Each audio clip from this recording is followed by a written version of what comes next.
पहले राष्ट्रपति भाषण में मोइजू ने जमकर हमला बोला भारत पर और कहा कि मालदीव अपने आर्थिक क्षेत्र की निगरानी अब खुद करेगा। राष्ट्रपति मोहम्मद मोइजू ने आज अपनी संसद को संबोधित किया, लेकिन सबसे हैरान कर देने वाली बात यह है कि मोहम्मद मोइजू को खाली संसद को संबोधित करना पड़ा। मोहम्मद मोइजू का उनके ही देश में अब बड़ा विरोध शुरू हो गया है। दोस्तों, मोहम्मद मोइजू ने मालदीव्स की पार्लियामेंट में एक स्पीच दी और स्पीच को बॉयकॉट करा ऑपोजिशन पार्टीज ने। जहां तक फिगर्स की बात है, ऐसा प्रतीत होता है कि मोहम्मद मोइजू का जो पॉलिटिकल करियर है एज प्रेसिडेंट ऑफ मालदीव्स अब ये ज्यादा देर तक चलेगा नहीं। मालदीव के प्रेसिडेंट को सॉरी करनी पड़ेगी। वो अभी वहां पे ट्रेंड चल रहा है कि भाई ये जो आपने ये बड़ी बड़ी बातें कर दी हैं इंडियन प्राइम मिनिस्टर के खिलाफ, या तो सॉरी करें या फिर अपनी सीट से आप छुट्टी करें। मोहम्मद मोइजू जो भारत से दूरी बना रहे हैं, खामखा पंगा ले रहे हैं और चीन की गोद में जाके बैठ रहे हैं, उनको राजनीतिक दृष्टि से झटका लगा है। तो मालदीवियन डेमोक्रेटिक पार्टी और डेमोक्रेट जो कि इसके खिलाफ हैं, दोनों प्रो इंडिया पार्टी हैं और इस मोइजू के खिलाफ हैं, उसने बॉयकॉट कर दिया।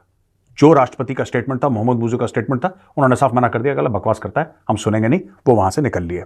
56 लोगों ने बॉयकॉट करा, जिसमें शामिल हैं 13 एमपी डेमोक्रेट्स के और 44 MPs from Maldivian democratic party. समझ गए जी आप? मालदीव, आपको पता है ना, वो चूजा जिसने भारत के विरुद्ध उल्टी पुल्टी बातें की थी, उस चूजे को भारत ने एक और नई तरह का सबक सिखाया है, जिसको सोचकर वो समझ नहीं पा रहा है कि क्या किया जाए। कि वहां की जनता भी ये मानती है कि बहुत हुआ, भारत से दूरी नहीं बनाई जा सकती। भारत हमारा ट्रेडिशनल फ्रेंड रहा है, नेचुरल अलायंस है। और मालदीवियन डेमोक्रेटिक पार्टी और डेमोक्रेट जो कि इसके खिलाफ हैं, दोनों प्रो इंडिया पार्टी हैं और इस मोइजू के खिलाफ हैं, उसने बॉयकॉट कर दिया। जो राष्ट्रपति का स्टेटमेंट था, मोहम्मद मोइजू का स्टेटमेंट था, उन्होंने साफ मना कर दिया, गलत बकवास करता है, हम सुनेंगे नहीं। वो वहां से निकल लिए। सिर्फ 24 मेंबर ऑफ पार्लियामेंट ने अटेंड करा मोइजू का एड्रेस। 56 लोगों ने बॉयकॉट करा, जिसमें शामिल हैं 13 एमपी डेमोक्रेट्स के और 44 MPs from Maldivian democratic party. समझ गए जी आप? तो ज्यादातर लोगों ने, अधिकांश लोगों ने उसका एड्रेस जो है वो बॉयकॉट कर दिया।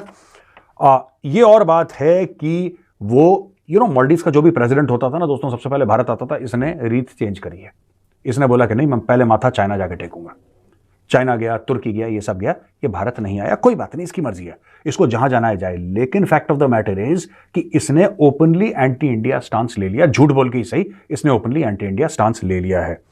यहां पे एक और चीज है, मालदीव्स की फॉरेन मिनिस्ट्री ने बोला है कि जो भारत के ट्रूप्स हैं, जो भारत के फौजी मालदीव्स में हैं, वो कुछ चले जाएंगे 10 मार्च तक और कुछ चले जाएंगे 10 मई तक। कुछ 10 मार्च तक निकल जाएंगे, कुछ 10। उनके बदले कौन आएंगे? उनके बदले भी इंडियंस ही आएंगे, लेकिन वो सिविलियंस होंगे। मुझे अभी तक ये लॉजिक समझ में नहीं आया। या तो आदमी बावला हो चुका है मोइजू, या इस आदमी को पता नहीं क्या बचपन में सर पे चोट लग गई थी, इसके साथ कुछ प्रॉब्लम है बहुत ज्यादा। जो वहां पे इंडियन सोल्जर्स थे या जो इंडियन नेवी के जो लोग थे वहां पे, वो कर क्या रहे थे? वो मालदीव्स वालों की मदद कर रहे थे। और जो सिविलियंस आएंगे वो क्या करेंगे? वो भी मदद करेंगे मालदीव्स के लोगों की। उन्होंने वही हेलीकॉप्टर चलाना है। कल फौजी चला रहा था, आज सिविलियन चलाएगा। तो ये जीता क्या, मुझे समझ में नहीं आया है। ये तो सिर्फ एक कहने वाली बात हो गई कि फौजी थे और हमारी सॉवरेनिटी खतरे में है, हमारी खुद मुख्तारी खतरे में है, हमारी संप्रभुता। ओए भाई, क्या क्या खतरे में है यार?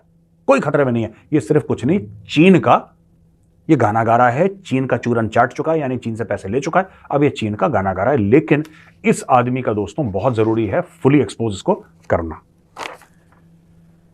ये जब इसने,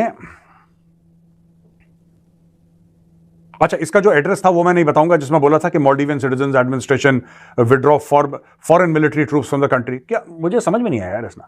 foreign military troops from the country, वो हिंदुस्तानी जाएंगे, दूसरे हिंदुस्तानी आएंगे। आपको क्या लगता है वो जो दूसरे हिंदुस्तानी आएंगे, जो सिविलियंस हैं, वो फौजियों से कम पेट्रियोटिक हैं? ये मोहम्मद मोइजू को लगता है कि इसको बस ये लगता है कि वर्दी वाले नहीं होने चाहिए हमारे। तुम्ही ने तो बुलाया था यार। ठीक है, कोई बात नहीं, सिविलियंस आ जाएंगे, हिंदुस्तानी उतने ही रहेंगे वहां पे। सबको बताया गया कि ये है मालदीव, और ये मालदीव जो है वो इंडिया आउट के कैंपेन की बेसिस पे अपना प्रेसिडेंट चुनता है। लेकिन जो भारत से इसको सहायता मिलती है उसको वैसा का वैसा कंटिन्यू करता है। तो टोटल पॉपुलेशन 5 लाख ही है, लेकिन भाई तुमको यदि इंडिया से, भारत से इतना रोष है, इतना द्वेष है, तो भाई ये सब काम क्यों कर रहे हो? क्यों भारत की एड एक्सेप्ट कर रहे हो? क्यों भारत में आके ज़मीनें खरीद रहे हो? और वैसे ज़मीनें जो है वो निश्चित रूप से बेनामी ही खरीदी जा रही हैं, क्योंकि लीगली तो फिर आपको उसके लिए बहुत सारे और कार्यक्रम करने पड़ेंगे। फिर दूसरी ओर लक्षद्वीप का टूरिज़्म का बजट जो है वो बढ़ा दिया गया है। तो लक्षद्वीप का टूरिज़्म का बजट जब बढ़ाया गया है तो आप समझिए कि लक्षद्वीप हमारी जो अंडमान की जो बीचेज़ हैं वो, और उसके अलावा इस समय महाराष्ट्र और केरला में भी बहुत सारी बीचेज़ ऐसी हैं जिन पर लोगों का ध्यान नहीं गया है। तो ये सब जब डेवलप होने लगेंगी, इनका विकास होने लगेगा, और मालदीव को वैसे भी लोग जाना बंद कर देंगे। वहाँ पर तो बहुत सारी दिक्कतें और भी हैं, पूरी तरह वहाँ पर जिहादियों का कब्ज़ा है। आप ये देखिए कि जो बड़े बड़े वहाँ के नेता हैं उन पर ही आक्रमण हो रहे हैं, जो वहाँ के प्रोसिक्यूटर, चीफ प्रोसिक्यूटर हैं, उनके ऊपर ही जिहादियों का आक्रमण हो गया। ये छोटी सी नन्ही सी 5 लाख आबादी वाली कंट्री, 5 लाख आप जानते हैं ना 5 लाख क्या होता है? 5 लाख ये मानिए कि हमारे यहाँ एक सरोजनी नगर की पॉपुलेशन होगी, सरोजनी नगर लाजपत नगर मिला लें तो उतनी पॉपुलेशन, या अगर मुंबई का लें तो आप समझ लीजिए कि धारावी की 1/4 पॉपुलेशन। ये है हमारा मालदीव। और एक और समस्या आ गई है वहाँ पर, वो कह रहे हैं कि मालदीव तो ख़त्म हो जाएगा अगले 30 वर्ष में, क्योंकि वो लगभग 1000 द्वीपों का समूह है, और वहाँ पर ग्लोबल वार्मिंग के कारण पे जो जल स्तर बढ़ रहा है तो वो जल स्तर उसको पूरी तरह से डुबो देगा। तो उनके पास इतना कोई संसाधन भी नहीं है कि वो इसको रोक सके। मोहम्मद मुइज़ू कहता है कि इसमें कोई शक नहीं है कि मुस्तकबिल है जो मालदीव्स का, यानी कि फ्यूचर है, ये lies in preserving Islam and sovereignty.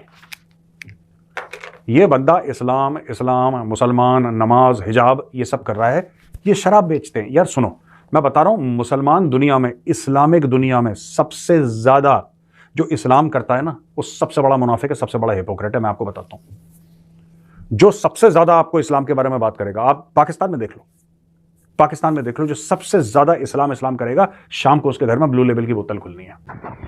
Video देखने के लिए धन्यवाद दोस्तों। आशा करता हूँ कि आपको ये वीडियो पसंद आया हो। अगर आपको ये वीडियो पसंद आया हो तो प्लीज़ इसे लाइक, शेयर और सब्सक्राइब कर दीजिए। वंदे मातरम। जय हिंद।